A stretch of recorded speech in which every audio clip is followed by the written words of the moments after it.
everyone, welcome back to DAS series. So இன்றைக்கி dynamic ப்ரோக்ராமிங்கில் next concept என்ன பார்க்க போகிறோன்னா ரிலையபிலிட்டி டிசைன் தான் பார்க்க போகிறோம். ஸோ ஃபஸ்ட்டு இந்த ப்ராப்ளம்குள்ளே போகிறதுக்கு முன்னாடி ரிலையபிலிட்டி டிசைன்னா என்ன அப்படின்னு ஒரு இன்ட்ரடக்ஷன் சொல்லிடுறேன்.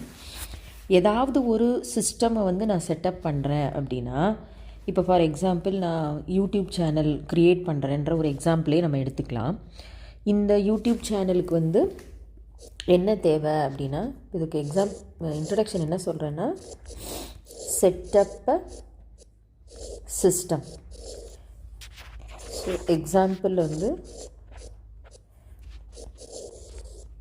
YouTube channel.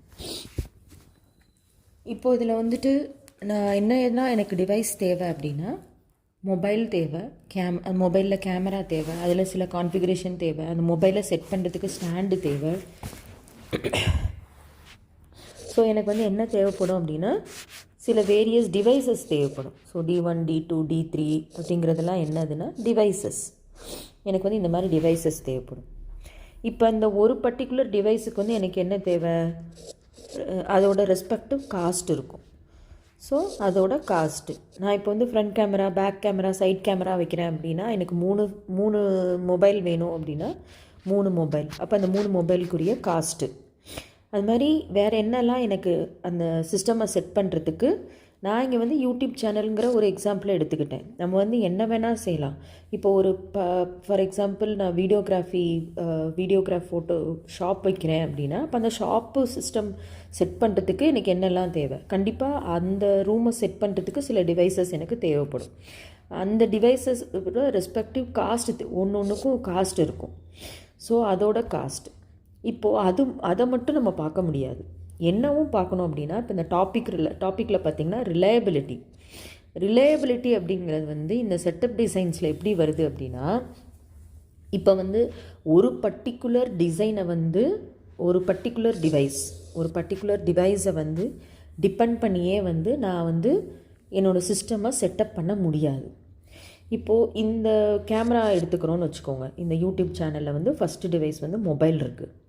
இந்த மொபைலில் வந்து எனக்கு என்னென்னா, நான் எதிர்பார்க்குற கான்ஃபிகரேஷன் எனக்கு இதில் கிடைக்கல இந்த பர்டிகுலர் மொபைலில். அல்லது இதில் இருக்கிற கான்ஃபிகரேஷன் ரொம்ப நல்லா இருக்குது, இதே மாதிரியே வந்து எனக்கு சைடும் ஃப்ரண்ட்டும் கேமரா வச்சது நல்லா இருந்ததுன்னா எனக்கு யூஸ்ஃபுல்லாக இருக்கும்னு நான் நினைக்கிறேன். சப்போஸ் இந்த 3 மொபைலில் வந்து ஏதாவது ஒரு பர்டிகுலர் மொபைலோட கான்ஃபிகரேஷன் நல்லா இல்லை, மித்த 2 நல்லா இருக்குது. அப்போது இதோட ரிலையபிலிட்டி எப்படி இருக்கும், கம்மியாக இருக்கும். இதோட ரிலையபிலிட்டி ரொம்ப டிவைஸ் இதோடது நல்லா இருக்குது, இதோட காஸ்ட்டும் ஹையாக இருக்குது அப்படின்னா, அப்போ இதோட ரிலையபிலிட்டி எப்படி இருக்கும், ஹையாக இருக்கும். இது மாதிரி எனக்கு ஒவ்வொரு டிவைஸுக்கும் அதோட ரெஸ்பெக்டிவ் வந்து ரிலையபிலிட்டியும் இருக்கும். மெயினாக வந்து இந்த ரிலையபிலிட்டியை பேஸ் பண்ணி தான் இந்த சிஸ்டமோட செட்டப் வந்து எப்படி இருக்கும் அப்படிங்கிறத நான் பண்ண முடியும். இதோட ப்ராஃபிட்டா, லாஸா, எஃபெக்டிவா அப்படிங்கிற அந்த அவுட்கம் வந்து என்னால் ப்ரெடிக்ட் பண்ண முடியும். இப்போ இதை நான் எப்படி எடுத்துக்கலாம் அப்படின்னா, இந்த ரிலையபிலிட்டிங்கிறது வந்து மேபி 0.9 தான் இருக்குது, இது 0.9 தான் இருக்குது, இது 1 இருக்குது அப்படின்னா, ஸோ இது மாதிரி என்ன பண்ணலான்னா, ஒரு ரெஸ்பெக்டிவ் வேல்யூஸை வந்து நான் அசைன் பண்ணிக்கலாம். ஸோ அப்போ டோட்டலாக எனக்கு இதோட ரிலையபிலிட்டி எவ்வளோ அப்படிங்கிறத நான் எப்படி கேல்குலேட் பண்ணிக்கலான்னா, இந்த இது எல்லாத்தையும் வந்து நான் மல்டிப்ளை பண்ணேன்னா எனக்கு இதோட பர்டிகுலர் சிஸ்டமோட ரிலையபிலிட்டி கிடைக்கும். இப்போ இதை எப்படி பிரிச்சுக்கிறாங்க அப்படின்னா, ஸ்டேஜ் வைஸாக பிரிச்சுக்கிறாங்க இந்த ரிலையபிலிட்டியை. ஸ்டேஜ் 1, ஸ்டேஜ் 2, ஸ்டேஜ் 3, ஸ்டேஜ் 4 அப்படின்னு பிரிக்கிறாங்க. எதுக்கு இதை பிரிக்கிறாங்க அப்படின்னா, இப்போ சப்போஸ் எனக்கு இந்த ரிலையபிலிட்டி வந்து கம்மியாக இருக்குது, இது ஹையாக இருக்குது, இது வந்து கம்மியாக இருக்குது. ஸோ இது எனக்கு கம்மியாக இருக்குது அப்படின்னா, நான் இதை எப்படி வந்து இந்த ரிலையபிலிட்டியை ஹையாக்குறது அப்படின்னா, இதோட டூப்ளிகேட் எடுக்கிறது மூலமாக எனக்கு என்ன ஆகும்னா, ரிலையபிலிட்டியை வந்து நான் இன்க்ரீஸ் பண்ணலாம். மல்டிபிள் காப்பீஸ், டூப்ளிகேட் அல்லது மல்டிபிள் காப்பீஸ். ஸோ ஃப்ரண்ட் கேமராவே 2 இருக்குது அப்படின்னா எனக்கு வந்து ரிலையபிலிட்டி இன்னும் ஹையாக இருக்கும். ஸோ ஒன்றில் வந்து ரிசல்ட்டு கம்மியாக இருக்குன்னா இன்னொன்றில் வந்து என்னால் அதோட எஃபெக்டிவாக அதிகப்படுத்தி எடுத்துக்க முடியும். அதனால் என்ன சொல்கிறாங்கன்னா, நீ வந்து எந்த பர்டிகுலர் டிவைஸை வந்து டூப்ளிகேட் பண்ணுறியோ அதை வந்து நீ வேரியஸ் ஸ்டேஜஸாக பிரிச்சுக்கோன்றாங்க. இப்போ எனக்கு வந்து எத்தனை டிவைஸ் இருக்குது, 4 டிவைஸ் இருக்குது அப்படின்னா இதை வந்து எத்தனை டூப்ளிகேட் உனக்கு வேணுமோ அத்தனை டூப்ளிகேட்டாக. ஸோ இப்போ ஸ்டேஜ் 2ல் 2 டூப்ளிகேட். இது வந்து ரிலையபிலிட்டி ஹையாக தான் இருக்குது. ஸோ இதை வந்து நான் வந்து ஒரு காப்பியாக வச்சுக்கிறேன் அல்லது 2 தான் வச்சுக்கிறேன். ஸோ இதே மாதிரி 4th டிவைஸ் வந்து ரொம்ப ரிலையபிலிட்டி கம்மியாக இருக்குது. ஸோ நான் என்ன பண்ணுறேன்னா 4 காப்பீஸ் எடுத்துக்கிறேன். ஸோ இதை வந்து இப்படி ரிலேட் பண்ணிக்கிறேன். ஒரு டிவைஸை இன்னொரு டிவைஸோடு நான் ரிலேட் பண்ணிக்கிட்டால் தான் என்னால் என்ன பண்ண முடியும்னா இந்த சிஸ்டம் செட்டப்பை வந்து ரிலையபிலிட்டியை வந்து ஹை பண்ண முடியும். ஸோ இதோட ப்ராப்ளமே என்ன அப்படின்னா இதோட ரிலையபிலிட்டியை வந்து ஹை ஆக்குறது தான்.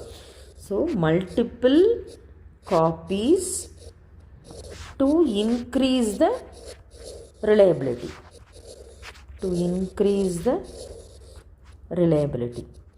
இதுதான் இதனுடைய கான்செப்டே ஆக்சுவலாக. ஸோ எனக்கு வந்து இப்போ ஒரு ரிலையபிலிட்டி, இதோட ரிலையபிலிட்டி வந்து ஒரு 0.1 அப்படி இருக்குது அப்படின்னா R1 is equal to 0.9. So ஏதோ ஒரு வேல்யூ இருக்குது அப்படின்னா ப்ராபபிலிட்டி. இப்போ இது ஒர்க் ஆகலை, இதோட ரிலையபிலிட்டி வந்து எனக்கு ஒர்க் ஆகலை அப்படிங்கிறத வந்து நான் எப்படி கண்டுபிடிக்கலான்னா 1 minus R1 which means 1 minus 0.9 which means 0.1. So 0.1ன்னா என்னது, எனக்கு வந்து அந்த பர்டிகுலர் 0.1. ஸோ எனக்கு இவ்வளோ வேலை செய்யலைன்னு அர்த்தம். It's not working. ஸோ அந்த நாட் ஒர்க்கிங்கிற ரிலையபிலிட்டி வந்து எப்படி கண்டுபிடிக்கலான்னா 1 minus R1 கொடுத்துருக்க ரிலையபிலிட்டிலேருந்து 1 மைனஸ் பண்ணனா எனக்கு வந்து அந்த பர்டிகுலர் எவ்வளோ வேலை செய்யலைங்கிறத நான் கண்டுபிடிச்சிக்கலாம். இப்போ இதே இது வந்து நான் எத்தனை காப்பி வச்சுருக்கேன், டோட்டலாக எத்தனை காப்பி வச்சுருக்கேன், இந்த ஃபஸ்ட்டு பர்டிகுலர் செட்டில் 3 காப்பீஸ் வச்சுருக்கேன். ஸோ அப்போ இதோட எல்லா 3 காப்பீஸோட ரிலையபிலிட்டியை எப்படி கண்டுபிடிக்கிறது, ஒரு டிவைஸுக்கு தான் வந்து 0.9. இப்போ இதையே நான் 3 காப்பி எடுத்தேன்னா எனக்கு ரிலையபிலிட்டி வந்து டிஃபர் ஆகும். ஸோ அந்த ரிலையபிலிட்டியை நான் எப்படி கண்டுபிடிக்கிறதுனா 1 மைனஸ் எதோட ரிலையபிலிட்டி, ஃபஸ்ட்டு டிவைஸோட ரிலையபிலிட்டி. இப்போ இதே செகண்ட் டிவைஸ்னால் செகண்ட் டிவைஸோட ரிலையபிலிட்டி. ஸோ அந்த மாதிரி எடுத்துகிட்டு டு த பவர் ஆஃப் எத்தனை காப்பி நம்ம எடுத்திருக்கோம், 3 copies. So 1 minus R1 to the power of 3. So இதுதான் வந்து எனக்கு என்னென்னா டோட்டல் நம்பர் ஆஃப் அந்த 3 டிவைஸஸோட என்ன பாசிபிலிட்டிங்கிறத கண்டுபிடிக்கிறதுக்கான ஃபார்முலா. இப்போது எத்தனை total number of copies, okay. So இப்போ இதே இது வந்து எனக்கு எத்தனை, இது வந்து நாட் ஒர்க்கிங். இப்போ எனக்கு 3 டிவைஸ் எடுத்தேன்னா எனக்கு டோட்டல் நம்பர் ஆஃப் எல்லாம் இந்த ஆல் 3 காப்பீஸோட ரிலையபிலிட்டி நான் எப்படி கண்டுபிடிக்கலாம், 1 minus R1 to the power of 3. So இப்போ இந்த 3ங்கிறது வந்து என்னென்னா டோட்டல் நம்பர் ஆஃப் டூப்ளிகேட். இந்த 3ங்கிறது எத்தனை நம்பர் ஆஃப் டூப்ளிகேட் நான் எடுத்துக்கிறேனோ அத்தனை டூப்ளிகேட். இப்போ D1ல் எத்தனை எடுத்திருக்கேன், 3 டூப்ளிகேட் எடுத்திருக்கேன். அண்ட் தென் அவங்க என்ன சொல்லியிருக்காங்க, 0.9 ரிலையபிலிட்டின்னு சொல்லியிருக்காங்க. So 1 minus 0.9 to the power of 3. இதுதான் வந்து எனக்கு என்னென்னா டோட்டல் நம்பர் ஆஃப் ஆல் 3 ரிலையபிலிட்டியோட பாசிபிலிட்டியை கண்டுபிடிக்கிறதுக்கான ஃபார்முலா எப்படின்ட்டு. ஸோ நான் இப்போ நான் என்ன சொல்லிட்டேன்னா ஃபஸ்ட்டு டிவைஸோட 3 காப்பீஸ் அப்படின்னு நான் சொல்லிட்டேன். ஆனால் அந்த ஃபஸ்ட்டு டிவைஸோட 3 காப்பீஸ் வந்து 3 காப்பியா 2 காப்பியா, ஸோ எத்தனை காப்பி, ஸோ அதோட எத்தனை டோட்டல் நம்பர் ஆஃப் காப்பீஸ் அதை எப்படி கண்டுபிடிக்கிறது. இப்போ நான் வந்து ஃபஸ்ட்டு டிவைஸை வந்து அப்ராக்சிமேட்டாக 3 காப்பீஸ் எடுக்கிறேன் அப்படின்னு நான் சொல்கிறேன். இப்போ இதை எப்படி கண்டுபிடிக்கிறது அப்படின்னா U is equal to C plus Ci minus summation of Cj divided by Ci. இதை யூஸ் பண்ணி நான் என்ன கண்டுபிடிக்கணும்னா எத்தனை டோட்டல் நம்பர் ஆஃப் காப்பீஸ் வந்து ஒரு டிவைஸுக்கு எடுக்கலாம். இப்போது ஃபார் எக்ஸாம்பிள் D1 நான் எடுத்துக்கிறேன். 40 காஸ்ட் வந்து 40, ரிலையபிலிட்டி வந்து 0.9. இப்போது இதே மாதிரி D2 D3 3 டிவைஸ் இருக்குது. இப்போ இது ஃபார் எக்ஸாம்பிள் 80 20 0.7 0.5ன்னு வைக்கிறேன்னு வச்சுக்கோம். இப்போ இது ஃபுல்லாக காஸ்ட்டு, இது ஃபுல்லாக ரிலையபிலிட்டி. இப்போது C வந்து என்னதுன்னா 110ன்னு கொடுத்துருக்கோம், கேபிட்டல் C. இது என்னது கேபிட்டல் சி அப்படின்னா இவ்வளோ டோட்டல் நம்பர் ஆஃப் கேபிட்டல் என்கிட்ட இருக்குது, அமௌண்ட்டு ருப்பீஸ் எனக்கு இருக்குது. நான் வந்து ஒரு பர்டிகுலர் டிவைஸை காப்பி எடுக்கணும் அப்படின்னா, இப்போ ஒரு டிவைஸை வந்து காஸ்ட் வந்து 40 ருப்பீஸு.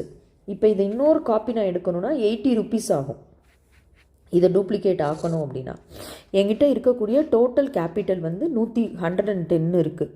ஸோ இப்போ இந்த 110க்குள்ளே நான் வந்து இதில் எத்தனை டோட்டல் நம்பர் ஆஃப் காப்பீஸ் எடுக்க முடியும் அப்படிங்கிறத நம்ம வந்து கால்குலேட் பண்ணிக்கணும். ஸோ இது வந்து இதை வந்து எக்ஸீட் ஆகக்கூடாது, இந்த இதை வந்து எக்ஸீட் ஆகக்கூடாது. It should not exceed this value.